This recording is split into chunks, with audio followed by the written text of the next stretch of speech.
പണ്ഡിതൻ doctor P C Murali Madhavan സാറാണ്. നിലവിൽ അദ്ദേഹം കാന്തളൂർശാല റിസർച്ച് ഇൻസ്റ്റിറ്റ്യൂട്ടിൻ്റെ ചെയർമാനായി സേവനമനുഷ്ഠിച്ചു വരുന്നു. കല്ലടി ശ്രീ ശങ്കരാചാര്യ സംസ്കൃത സർവകലാശാലയിലും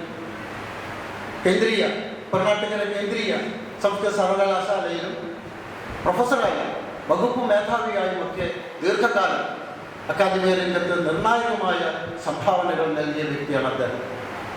സംസ്കൃതത്തിലും സംസ്കൃത സാഹിത്യത്തിലും ദർശനത്തിനും നിരവധി ഗവേഷണ പ്രബന്ധങ്ങളും ഗ്രന്ഥങ്ങളും പ്രസിദ്ധീകരിക്കപ്പെട്ടിട്ടുണ്ട്. Indian theories of hermeneutics, Nelpathur Narayana Bhatta's contribution to science എന്നീ കൃതികൾ ഈ ഒരു സന്ദർഭത്തിൽ പ്രത്യേകം പരാമർശിക്കപ്പെടേണ്ടവയാണ്. സംസ്കൃത ഭാഷയ്ക്കും സാഹിത്യത്തിനും നൽകിയ അതുല്യമായ സേവനങ്ങൾക്ക് അംഗീകാരമെന്നോണം 2017 ഭാരതത്തിൻ്റെ രാഷ്ട്രപതിയിൽ നിന്നും പുരസ്കാരം ഏറ്റുവാങ്ങിയ വ്യക്തിയാണ് അദ്ദേഹം.